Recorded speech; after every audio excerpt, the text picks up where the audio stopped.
Hey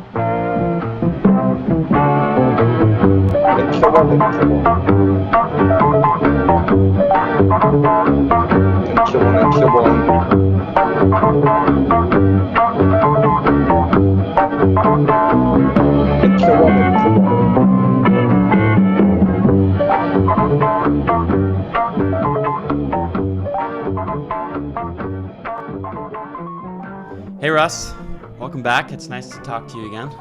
Hey, thanks for having me back. You're our first returning guest, so you get the prize there. Somebody much worthier should have been that, but I'm proud to. Actually, you know what? Now that I think of it, it was Žižek. Yeah. Well, okay, he's the namesake, so that's only fair. So yeah, like the eponymous guy doesn't really get to be the fourth surrogate member of the podcast, which we just sort of assume you are at this point. You know, you've done, an eighth of our episodes involve you, so you're practically part of it. You are the and so on. Yeah. Enjoy the music for a minute.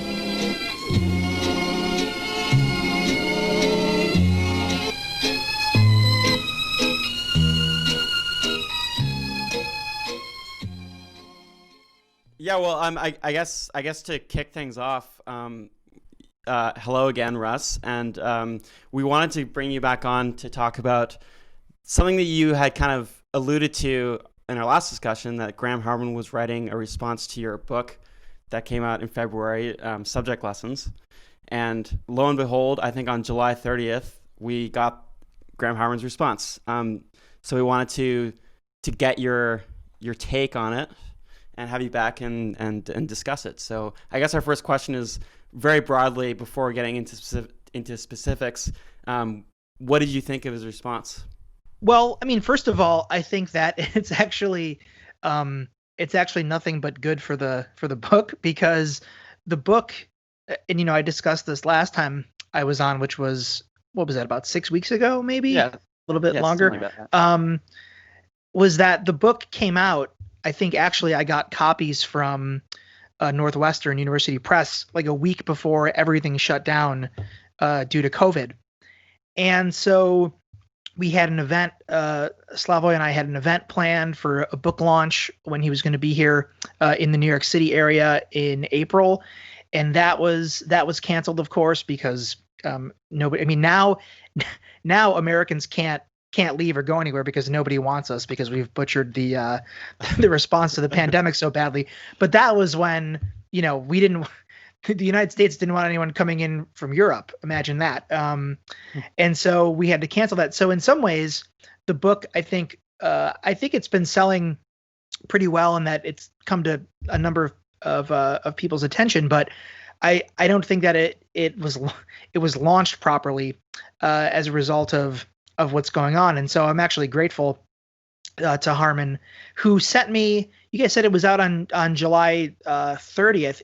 He actually, the day that, I forget, I'd have to go back and look at my emails and Facebook messages, but it was like last Tuesday, maybe, I don't know. I got like 3 different messages from 3 people, 3 different people sending me this, asking me if I had seen it yet. And one of them was actually Graham Harman himself. He messaged me the article, and he told me, this is the only reason I was able to tell you guys that it was coming down the pike at some point, was because he specifically posted on social media at one point that he was working on this response. So I'm grateful for it. I told him this as well. I disagree with a lot of it, and I'll get into that with you guys shortly. But I did think that it was, as is pretty standard for him, that it was fair if I, again, disagree with a lot of it. And I think that he, even on the points that I disagree with him about, I think that he, a few of the chapters that he looked at very closely, I thought that he did engage them very closely, which is what you always hope that people will do, even if they come to different conclusions than you do or disagree with it. And he actually told me that it was actually much longer, but he had to cut it. So I don't know what other, I didn't ask him about, what he cut yet. Maybe I'll talk with him at some point about it. But overall, I think that we'll get into the disagreements, but I thought it was a good thing, and I think that it's a spirited debate to have. Yeah, I certainly saw it kind of make the rounds on Žižek affiliated social media and Reddit, etc. So it was nice to see that, especially since we just spoken to you so recently. But maybe before we get into the particulars of Graham Harman's response, we can just maybe do a bit of a recap in terms of subject lessons, and just maybe reformulate the thesis of the book, maybe what you guys were kind of saying as a group, and what it was in response to. Right. So the book is in large part a response to, and this is something that Harman critiques us for in his response, to what we see as a general pattern in philosophy and critical theory over the past decade or so. And that is, although the roots of it go back longer, and that is an attempt, as we put it, which is why we called it subject lessons, to decenter or demote the subject in favor of an attention to objects. And this is what's often referred to, although there are many disagreements among them, getting outside of what Quentin Meillassoux called the correlationist circle. And so I think Meillassoux actually kind of puts it most clearly when he says, and actually his book After Finitude, which I think was first published in the early to mid 2000s. I think the English translation was like 2006. But Meillassoux was a student of Alain Badiou's, and Meillassoux basically says in that book that ever since Kant, philosophy has been obsessed with thinking subject, and as opposed to before that, philosophy was about, and Spinoza would be the best example of this, thinking substance. And so it's part of Harman's Object Oriented Ontology, Jane Bennett and Company's New Materialism, Bruno Latour's Actor Network Theory, etc., that these are all part of a move that more generally we could classify under flat ontology, in which, again, the goal is to sort of demote the subject and to render it on par with, ontologically equal to and on par with, and thus having no special ontological significance with regard to all other objects in the universe. And our response from the Lacano-Hegelian position is that this doesn't work, because the subject is not the subject as both a psychoanalytic and a philosophical concept is precisely, even though it is an object in a very specific sense for Lacan, it is not an object that is equal to and can be flattened along with all others, and that this has, because of this difference, that this has drastic ontological implications. So that's the general overview, and there is a bit of generalization there, but in general we sort of contrast the Lacano-Hegelian position with what we broadly construe as a sort of Deleuzo-Spinozian position, even if even if some of the thinkers that we sort of associate with that constellation would be uncomfortable with that classification. Mm-hmm. Yeah, it seems as though, in addition to that, there's like a kind of crucial question of the Cartesian subject, kind of like subtly at stake here. But in terms of from what I've gathered, both the your perspective, the kind of Lacano-Hegelian perspective, but also object-oriented ontology. I wish there was an easier way of saying that, like triple O or something. Is there? They say triple O. Okay. There's it seems you both kind of disagree with the formulation of the Cartesian subject. Is that another way of kind of situating the debate? Yeah, I think that's right. Our point though is that our critique of the Cartesian subject still remains within the Cartesian frame, and so we shift cogito from the I, from the self, to the unconscious. And we discussed this briefly in our introduction. For your listeners, the best essay on this is a piece by one of the contributors to the collection, and he's one of the founding members of the Ljubljana school, Mladen Dolar, called Cogito as Subject of the Unconscious. And I think that's actually the name of the edited collection. It's a collection edited by Žižek. But the point is that the Cartesian subject, I talked about this last time I was on with you guys, is not self-present, and that and entirely the cogito does not equal the thinking thing, the res cogitans, and this goes back to Kant's critique of the Cartesian move. And so what a number of these thinkers do that we're grouping together is they say, okay, Descartes is guilty there of an ontological dualism, where he casts human subjectivity against everything else in the universe, and not only against it but above it. And so the problem starts with Descartes and modern philosophy. And our point is that you can't move past the Cartesian frame, but Descartes does need to be critiqued, and we need to rethink what the Cartesian subject is. Okay, yeah. So that makes sense. Like yours is more of a kind of complication of the cogito rather than a kind of dismissal of it. Because we were talking with Frank Ruda recently about their reading Marx's book with Žižek, and at a certain point, I believe in that book, Žižek writes how his view of kind of universalist politics is founded in the Cartesian cogito and the kind of like void of the Cartesian cogito. So I think that kind of clarified it for me. Yeah, I think void is the exact right term to use. Yeah, there's another part where in the introduction you reference Adrian Johnston's notion that in certain regards the Ljubljana school and the new materialisms are kind of uncannily proximate. Do you think that might be part of the issue here, like that the kind of question you're engaging with is similar, but that similarity is actually like the kind of crucial position or like point at which you need to express these differences?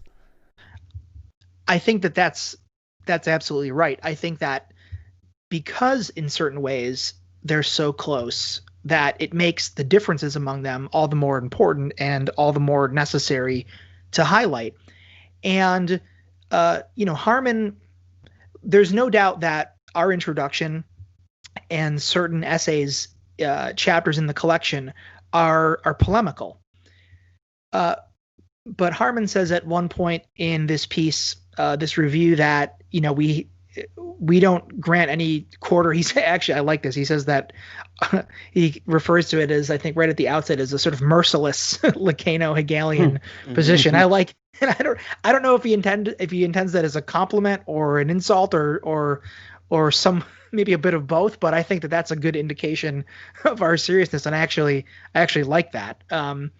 I don't take that negatively, but I think he does say that there's a sense that we haven't learned anything, or that there's nothing positive about these thinkers for us, and that's just not true. It's not true of Meillassoux. It's not true of Harman. It's not true of Bryant or Bennett. I mean, we have fundamental disagreements, intellectual, philosophical, theoretical disagreements. But if the part of the reason why we felt compelled to respond to this constellation of thought is because it's so appealing and has appealed to a number of thinkers. Just I come from the field of, I'm one of the few contributors in the book, Subject Lessons, actually, that comes from the field of literary studies. And I can tell you that new materialism, object oriented ontology, speculative realism, these are actor network theory. This is all over the place. This has saturated the field of literary studies to a large degree. I wonder if actually you could speak just briefly to that kind of appeal? Like, what do you see is perhaps the appeal for people in those fields of object-oriented ontology? Well, I think that in our current moment, where we're on the brink of ecological disaster and complete catastrophe, that there is something that is noble. And I think Alenka Zupancic says this in her chapter for the collection, that there is something noble and something laudable about the goal of trying to establish a democracy of objects, or trying to that's Bryant's position, or trying to establish a vital materialism, which is Jane Bennett's formulation, because there is this sort of eco-critical dimension to it. And I think that it's always appealing to sort of try to step outside of human structures and ways of thinking and attend to matter. And but the point I think that both Alenka and Nate Gorlick, who's one of the contributors that we make, is that if you sort of seed the difference of not human being but subject, then you actually take away in some regards the ethical component of that very project. And so, for instance, we talked last time I was on about my chapter on Moby Dick and Melville, and a lot of the work that's being done on Melville now, Melville famously only had a few stories and novels that didn't take place at sea. And so a lot of work is being done now from a sort of Deleuzian, Spinozian viewpoint, where Melville is trying to break down taxonomies or hierarchies between human and non-human, animate and inanimate. And so that's a direction that a lot of work is going, and clearly it has an appeal, and I see the appeal to it to a certain degree. But again, at a certain point, there's a position where I think there's a point at which these positions become incommensurable, and that's why we're insisting on from our position that there's a point at which, again, these two come up against, they're at loggerheads with each other. Yeah, it seems as though just to add to that the part of the appeal, at least the way it strikes me, is having the word democracy in the term democracy of objects certainly helps, and especially the notion of the Anthropocene, which is really hot right now, in terms of like considering the kind of greater ecosystem in the world as in a more kind of democratic way, as opposed to like the anthropo part of the Anthropocene.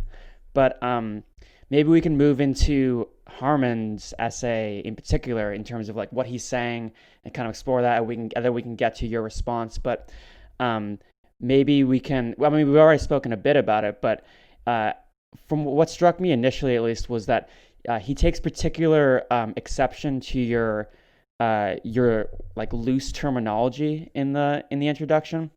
And to a certain extent, we discussed that a bit when you were last on. You said like, perhaps unfairly, but also like in your mind fairly, you kind of blend the division between new materialism and object-oriented ontology. I mean, in some sense, if someone's being generalized, they wouldn't want to be generalized. But in what way do you feel like your generalizations kind of make sense in this situation? Okay, so you're absolutely right. I mean, I basically, in going through the article a few times, there are more complaints than this, but I narrowed down the major critiques to two, basically. And the first of which is the one that you're addressing now, which is a methodological one. And the second one is a philosophical one. So the first is that we are guilty of loose terminology or overgeneralizing. Harman's precise wording is that we're too indiscriminate when we classify thinkers from various different schools of thought: new materialism, object-oriented ontology, speculative realism, actor network theory, under the rubric of new materialism. And so I'm tempted, as you already pointed out, I did discuss this last time that I think that that's simultaneously both fair and unfair. So I'm tempted to both agree and disagree with Harman. So it's entirely understandable, for instance, that Harman wouldn't want to be lumped in with the new materialisms, if for no other reason than that his object-oriented ontology, and I think I pointed this out last time I was on with you guys, he claims that it's an immaterialism. And in his book titled Immaterialism, he explicitly distinguishes between the immaterialism of his version of triple O, and I say his version because there are other versions, and new materialism by he provides lists of differing axioms of new materialism and those of triple O. I think that's in the first chapter or introduction to immaterialism. Now, in this particular piece, in his response to subject lessons, he reiterates this point. He cites articles of his that have titles like, I'm also of the opinion that materialism must be destroyed, realism without materialism, and materialism is not the solution. He cites those in order to make his point. Now, the title of that second article of his that he cites, Realism Without Materialism, would surely justify us classifying his object-oriented ontology as a new realism. And that brings me to the first of my disagreements with his critique. So in our introduction to the collection, Slavoj and I very explicitly, and I think very consistently, refer to these various schools of thought not merely as the new materialisms, but as the new materialisms and realisms. So you guys have the book. Those who have the book can go back and check. We do from time to time refer to them as neo-vitalisms, which may not apply to Harman, although he is influenced by Whitehead to a certain degree.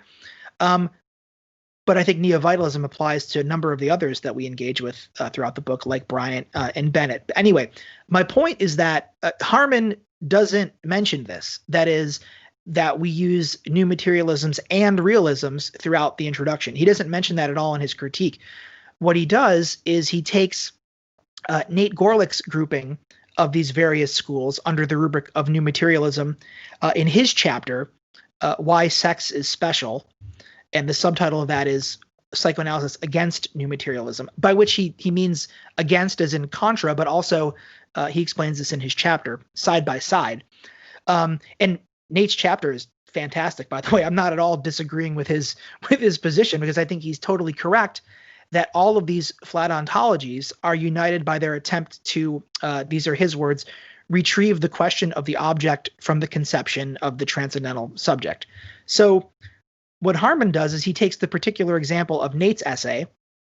He takes that and frames it as though it's indicative of the volume as a whole, and uses it specifically to talk about mine and Slavoj's introduction. So I don't think that's entirely correct. So that's one objection. But maybe I should pause there to see if you guys have any questions about that. Well, just briefly, and this is maybe kind of a more jokey question, but I noticed that he was particularly slighted by your calling flat ontology a tokenesque world of magical forces. That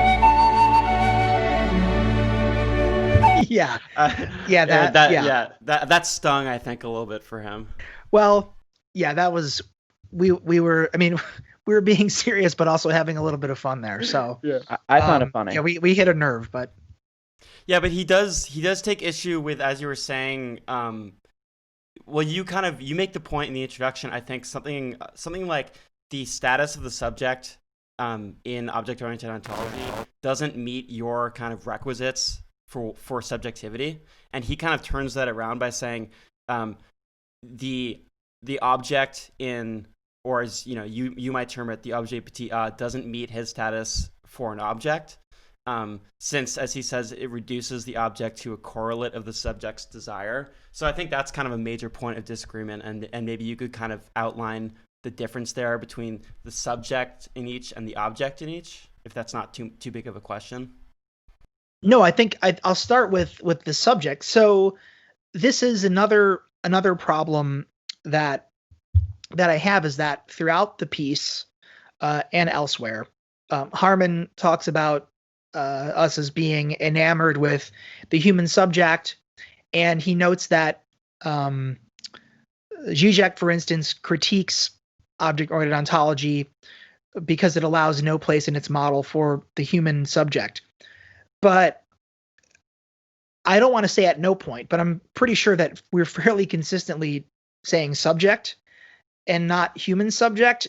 And I think that, so when he says in this piece that it's pointless for us to complain, those are like pointless for us to complain that what the new materialisms and realisms term subject fails to meet the criteria, because he says the subject is just our pet entity. We can't just complain because other people don't share the same pet entity that you do.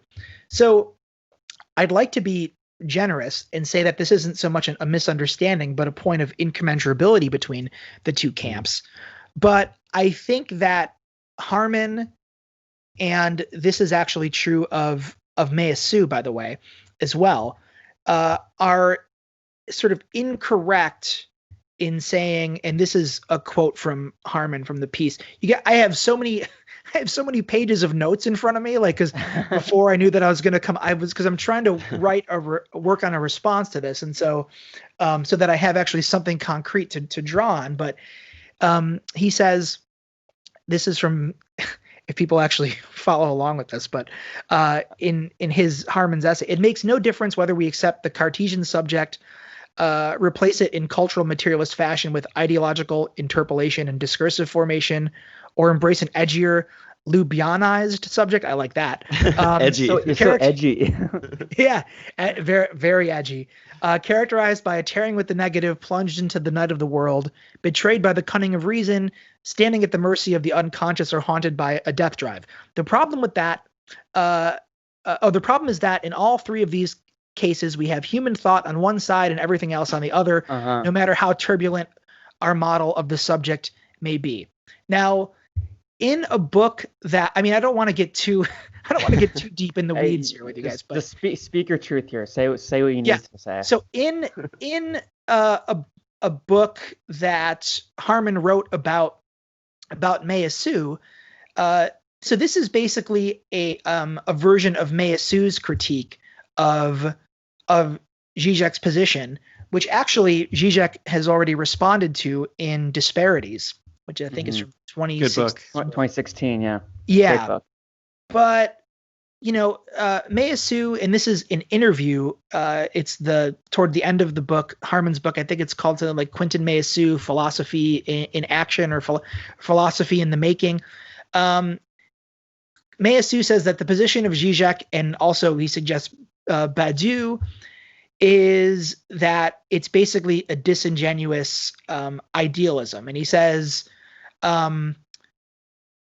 if a chair is wobbly, the wobbly exists only in relation to the chair, not independently of it. And so he says, even if one clogs up the subject, if we get a wobbly subject that is, based upon a split subject, the unconscious, that this is nonetheless still within the transcendental circle. Like, you're still dealing with the subject, like the wobbly, just with the chair, it's in relation to the subject. You're not getting outside of it whatsoever.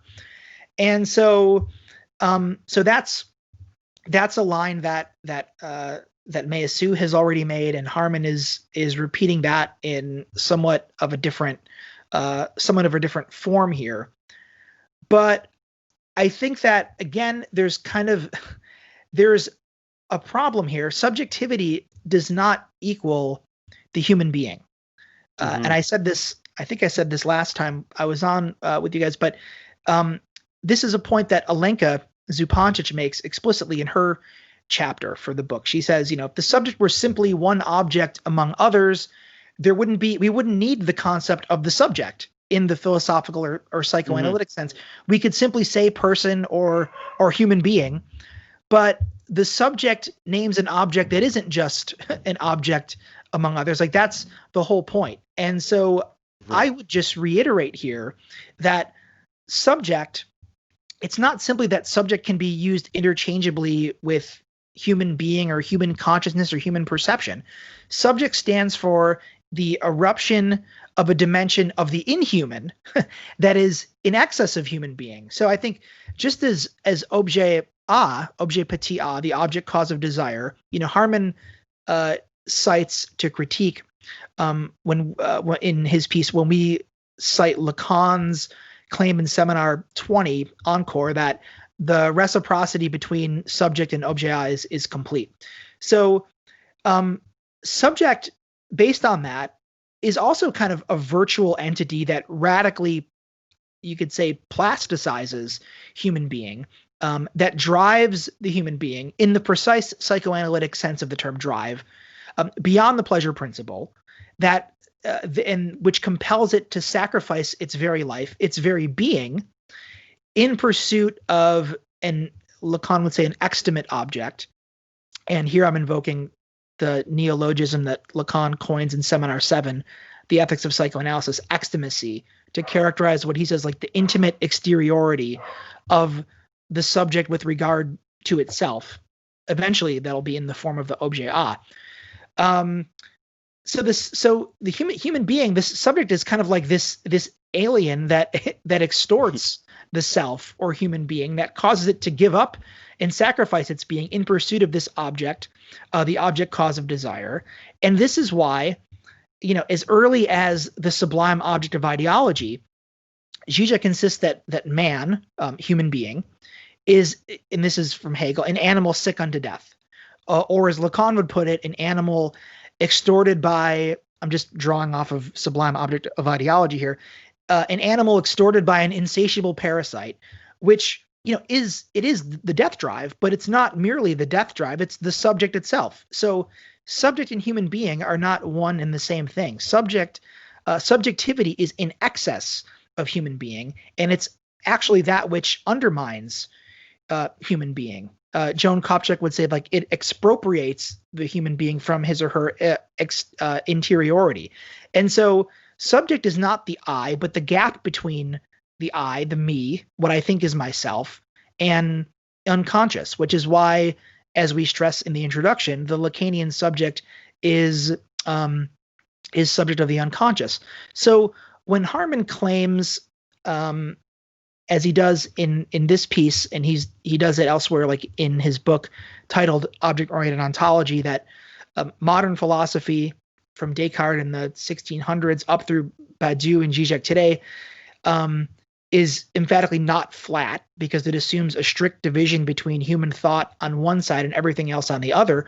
I mean, he's correct that with regard to the Lacano-Hegelian position, that yes, it's not a flat philosophy or flat ontology, but what we're interested in here is the division of human being from itself by way of subjectivity, and how that division doesn't just concern human being or the human mind, but it's not simply a human problem, but one that, as Lacan would put it, has consequences in the real, and actually renders not just the human subject itself, but reality itself wobbly, or disoriented, or disjointed, out of joint, not unflat. Yeah, it seems as though, I mean, according to the terms of the debate, from their perspective, it's like you're over here, your edgy little perspective of subjectivity, and they're over there with their view of objects in relation to one, or not in relation, rather,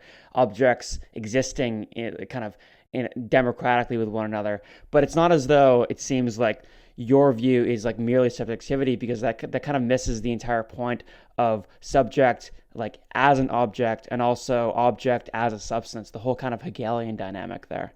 Well, this would be, I mean, you mentioned Hegel here, so I was talking mostly along the terms of the Lacanian position, but right, this is why, and Harman mentions this, we double down on the Hegelian position that the mantra that is in so much of Zizek's work, not only as substance but also as subject. And so in a way, subject, there is kind of like a polysemy to the term subject, because it can be used in different ways. But in that regard, I mean, subject is the crack in substance that renders substance non-substantial or non-identical. And so to claim that subject is this figure of mastery that we cast against, as taking up 50% of ontology, and then there's everything else. I think that's just simply not true, or that's simply incorrect. An incorrect characterization of our position. Mm-hmm. And you wonder, or I always wonder this, like, where is Graham Harman speaking from? And I think he seizes on this quote of Zizek's that I think Žižek is very much trying to get at this. He says that the notion of the world as a positive universe presupposes an external observer, an observer not caught in it, and that's kind of what it feels like Triple O is doing. It's like this placeless view, and I think that Graham Harman has. I mean, that's obviously not how he would think of it, but I think the question kind of remains from Žižek's standpoint, whereas Graham Harman very much sees it as you were just saying, as that kind of dividing up. There's what he calls the ontotaxonomical assumption, right? That there's, as you said, 50% of ontology for the subject and the rest for everything else. So it's like that kind of confusion of terms. But I think that it brings up the question of, or the position of enunciation in that Lacanian sense, doesn't it? Yeah, well, definitely, because this is Lacan. The Lacanian maxim here is that there is no meta-language. So there is no position from outside of the system from which you can actually articulate your position. And so I don't find Harman's response to this critique of ours satisfactory, because again, you're embedded in a certain position making this claim. I actually think that, so if I can, not to change gears here, but I think this is a good example of it. At one point, I mentioned earlier that Harman's critique, Meillassoux calls this basically a disingenuous idealism, and I think that's basically Harman's critique. That's the second major thing that I think that his second major critique is that despite our pretensions to the mantle of materialism, our Lacano-Hegelian position is actually a full-blown idealism, and of an almost Berkeleyan variety. That is the idealism of the Irish empiricist and skeptic Bishop George Berkeley. But and more than that, actually, he claims that our continued insistence that it's a materialism is a sort of hysterical symptom, to use psychoanalytic terminology, of the fact that it's really an idealism, that we have to call it a materialism again and again in order to keep repressed the idealist core that's at the heart of it. But there is in Slavoj's response to Meillassoux, and this I think has something to do with, it's related to this question about position of enunciation. And he says, I'm just trying to find it here. I'm trying to pull it up here. Take your time. Well, okay. I feel like it doesn't. It must relate to the problem of correlationism as well, right? Well, exactly. So basically, Meillassoux' claim is that Žižek's position is still within the transcendental circle, because the correlationist circle, because you could do whatever you want to the subject, you can make it as wobbly as you want, it's still the mind that is distinct from external reality in this view. So which is funny, actually, why it's weird in a way that Harman says at one point that he thinks it's strange that we critique Meillassoux because he thinks that we're actually closer to Meillassoux, or that Meillassoux is actually closer to Žižek's position than he admits, and Meillassoux totally disagrees with that. But Žižek responds to this claim about the wobbly subject, and he says that the point is that we should proceed in the opposite way of the sort of realist approach. So the subject is inscribed into the real, touches the real. And he says precisely at the point of the utmost subjective excess in what it adds to the object, in the way it distorts the object. And so he's talking about objet A here as anamorphosis, as a sort of anamorphic stain based upon the desiring gaze of the subject. But here I think is actually a very good example. So Žižek says, let's take the most traditional case imaginable, class struggle.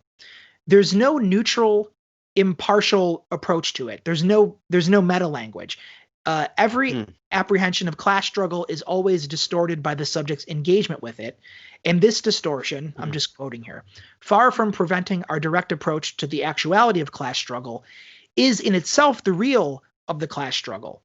It is in this very failure to subtract its own partial perspective and reach the object that the real inscribes itself, that the subject touches the real. So it's not just that the subject always fails and so on. It's that through this failure that the subject reaches the real.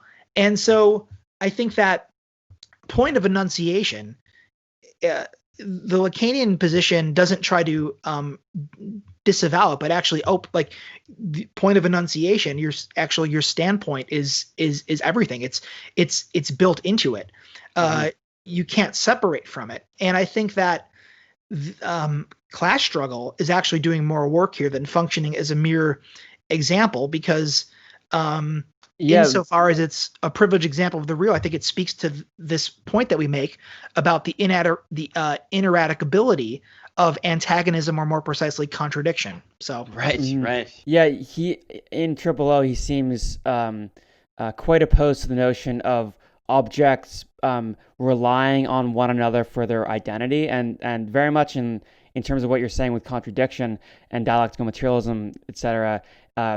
It seems as though pretty much the exact opposite is true, right? Like the identity, the kind of cohesion, or rather like lack of cohesion of objects and of subjectivities, the fact that it relies on something that it's not in order to be what it is. And so I just, maybe you could speak to that a little bit. Well, I think there's a way in which object-oriented ontology, at least of Harman's variety, is actually trying to, I'm not sure because I think they want to actually step outside of this sort of differential where everything is defined by what it's not. Which is why I think that somebody like Bryant, this is what leads him to categorize, this is in a book of his, what is it called? Ontocartography, of everything from, he says Žižekian ideology critique, psychoanalysis, historicist critique, queer and feminist theory, Marxist economic critique, pre-Habermasian Frankfurt School, all of this falls under the term of deconstruction for him, because it functions differentially. So I don't exactly know how to answer that question with regard to Harman himself. Right. But yeah. Oh, sorry. Maybe I could just reformulate it in terms of what you were saying in terms of the class struggle as your kind of image of contradiction, and that the kind of Triple O response is that they're the contradiction is not ontological. It's more kind of surface level. Okay, right. Now, I can't remember, this actually speaks to a bigger issue of Harman and company's critique of what we call materialism, or what we are claiming as a materialism, right? So I can't remember I'm not sure if he makes this claim in this particular piece that is his response to subject lessons, but he's done so on at least one occasion. And this is the claim that the Ljubljana school, Badiou as well, I think, is wedded to the term materialism because it's sort of an old leftist holdover from Lenin and from Mao. So he says in Immaterialism, for instance, that much of the prestige of the term materialism is associated comes from its association with the Enlightenment and the political left, but that it actually has very little, today's materialism has very little to do with that, right? So I was thinking about this when I was reading Harman's response, and so I just want to briefly cite this passage from Mao's essay, on contradiction, which is an essay that Slavoj includes in the collection that he did for the Revolution series at Verso. You guys probably know about this, that this one's called On Practice, or Mao on Practice and Contradiction. But those of your listeners who maybe aren't familiar, there's a few of these. There's the one on Mao that I'm not sure if Slavoj actually edited it or if somebody pre-selected the texts, but there's very good introductions to these that he's written. So there's one on Mao, there's one on Robespierre, Trotsky. I'm not sure if this is in the series. I think one of them is. He has a couple on Lenin, all with Verso. But here's the passage from Mao's essay. So he says, "The law of contradiction in things, that is, the law of the unity of opposites, is the fundamental law of nature and society, and therefore also the fundamental law of thought. According to dialectical materialism, contradiction is present in all processes of objectively existing things and of subjective thought, and permeates all these processes from beginning to end." Okay, end quote. I don't want to go on. So, and then the popularized version of that concept is the slogan, "One divides into two." Now, you guys had Todd on the podcast, and huge fan of contradiction. Yeah. So this is an oversimplification, of course, and I'm not claiming that Todd is a Maoist, but this passage in certain ways could pretty much double as a characterization of Todd's reading of Hegel, and of course of Slavoj's reading as well. So it certainly applies to Todd's chapter for our collection. So it's not as if we're merely latching onto the term materialism, or more specifically dialectical materialism, the term that, and we talked about this last time I was on, the term that Žižek insists on using. Mm-hmm. It's not like we're latching onto that to gain some sort of leftist street cred without there being any connection to the tradition of materialist thought. So I think that this is a very strange, this is kind of a strange accusation. But to your point about contradiction, so Meillassoux, even though he claims that Hegel with Marx was his only true master, Meillassoux insists that this is from his interview with Harman. There can be no contradictions in reality. There can be tensions, conflicts, and collisions, certainly, but contradictions never, which is why he concludes by insisting on the absolute refusal of all ontological contradiction. So here is a major difference. Slavoj and Todd, they both explicitly argue this in their standalone chapters for the book. And perhaps, Slavoj and I should have made this point in our introduction as well, or at least made it more forcefully. But the move from Kant to Hegel is the move from contradiction at the level of epistemology to contradiction at the level of being itself.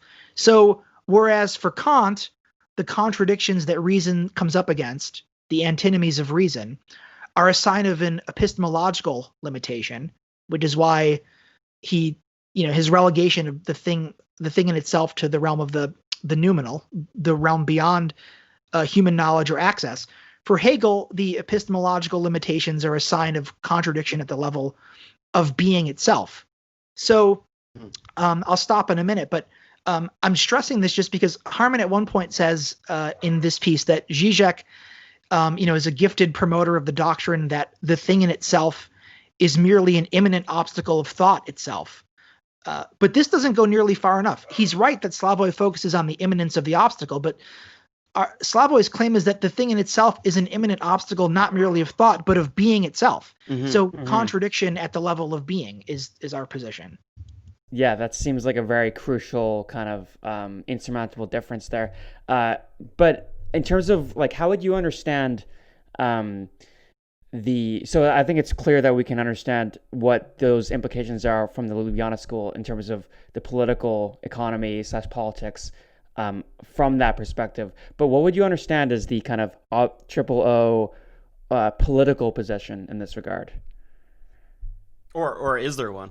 Because they have democracy of objects, but it's hard to really understand what that means for actually experiencing politics. So it's tough to say. I think that I know that politically Harman is and I don't mean this. I think that this is just a description, but I think Harman is more of a sort of more centrist classical liberal or like centrist, like liberal progressivism.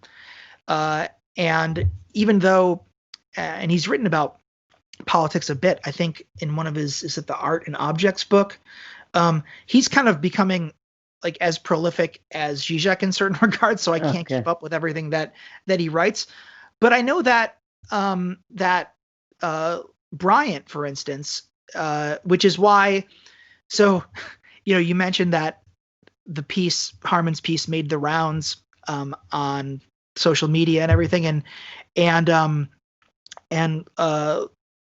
Levi like reiterated like how he's not happy, that he thinks that his position has been grossly mischaracterized, but also that he thinks that he agrees that we conflate all of these figures under the new materialism, which again is not entirely true. But I mean, if you look at the work of any philosopher, like in his ontocartography, there's examples of the same kind of conflation that I mentioned before. But I actually like Levi's stuff, which is why I don't want to pile on or beat up on him. And he's actually further. He's probably the furthest. I think Harman himself has said this. He's the furthest to the left. So I think that that he'd probably say the same of us, but I think that his theoretical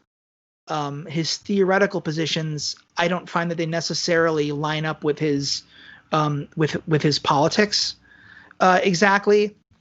But I think that I don't want to necessarily I think aside from like the clear eco-critical and sort of post-humanist dimension of it, I don't necessarily want to go out on a limb and try to speculate about the politics of the actual philosophy itself, because I, aside from like a sort of general egalitarianism, I don't know what the larger sort of political what the political claims and political stakes are outside of. I mean, in some way, you could say that the political stakes have everything to do with the Anthropocene and getting outside of humanity or the human sort of abuse of and rape of nature.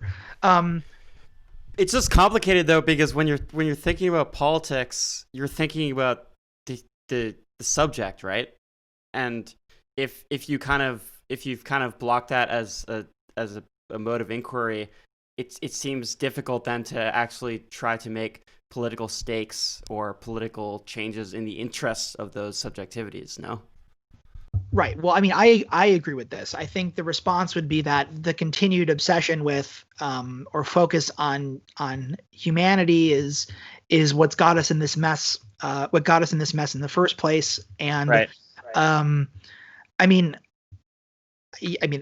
I think at a certain level, it's undeniable that, of course, like we've been capitalism has been ruining the climate, but I think that there are other ways to advance a radical politics than this way. That's what I'll say about that. Right. Yeah. Is there being mindful of time, were there any other big kind of objections or critiques that you had or wanted to voice in relation to the Harman's response? Let me see. I mean, again, I think that I'm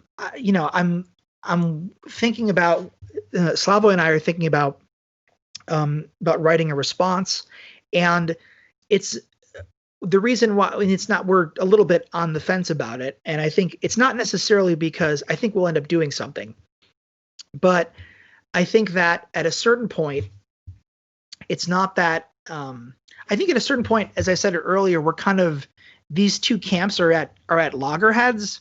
Mm-hmm. And so I don't know what more can come of it. And so, I'm envisioning a response that is more along the lines of trying to clarify, like I think I've been trying to do here with you guys, of trying to clarify further the Lacano-Hegelian position, as opposed to from some of what I think are the mischaracterizations or misunderstandings of it that are in Harman's that are in Harman's piece, I think I'm more inclined to do that than to sort of double down on a polemic. Because again, I think that there's a certain point at which maybe we're just talking past each other. But I do think that that subject, I mean, I would just reiterate that subject as we're envisioning it, and again, just like materialism, I think there's a long philosophical history of this, is, Mladen Dolar says in his piece that the Lacanian position is not reducible to, is not merely a form of correlationism. I don't think it works to simply say that, well, if a chair is wobbly, it has only to do with the chair, whereas if the subject being wobbly is the same thing. I don't think that addresses the dynamic of the subject opening this cut of the real. And I think that just in general that there's so many things that I'm trying to think of what to come up with. Like, so there's this one line where Harman says he's kind of ventriloquizing us, and he says that materialism is the term used as an alibi to advance a thoroughly idealist position while claiming to be immune to the usual defects of idealism. And so this is what he casts us as saying, again, this is a ventriloquization. For us, it's not like Berkeley where everything is just an image you see. There's a bone in the throat, a trauma in the subject, an anstos that is sort of outside of the mind, even while not being really outside of the mind. And then he ends the quote and says, cake can be eaten and kept simultaneously. I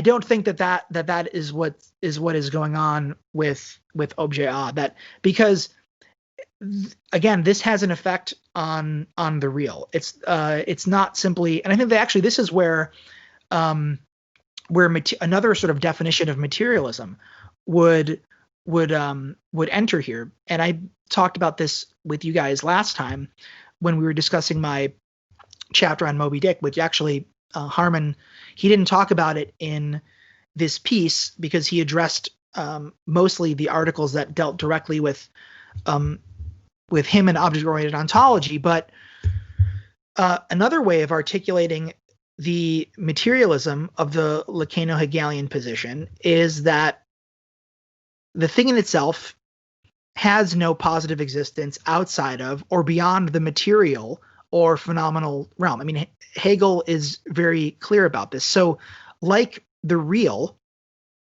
I mean, Hegel doesn't talk about the real, but like the real, which is a deadlock of symbolization, the real is not a positive realm that exists altogether beyond or outside of the symbolic.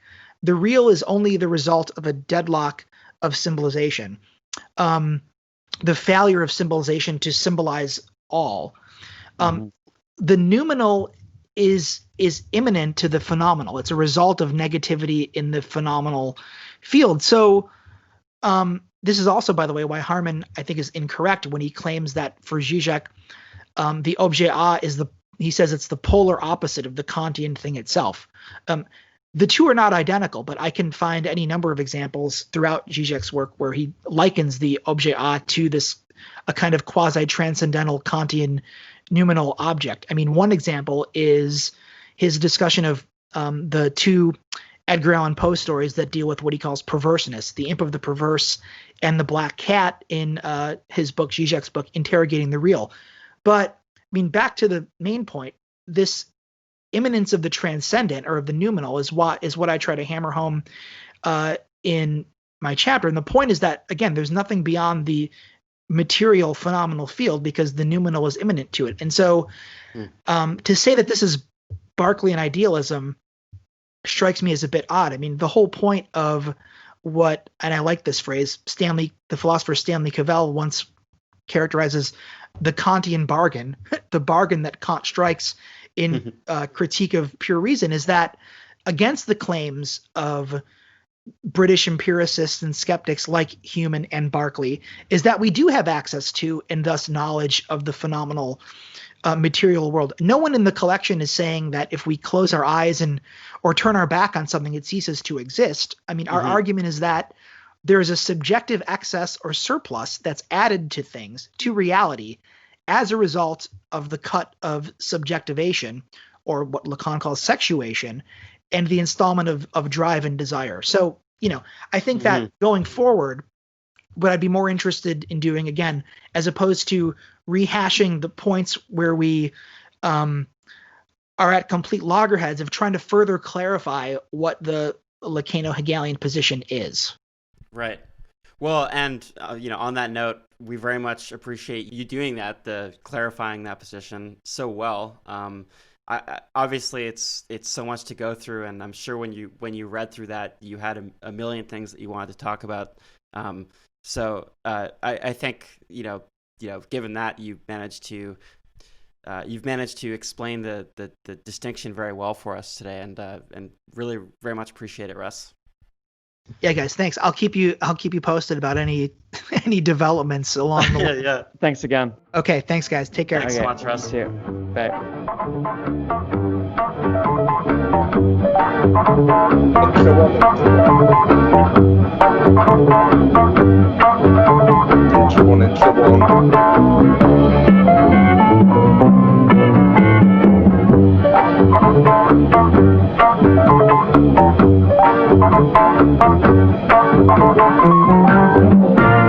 Thank you.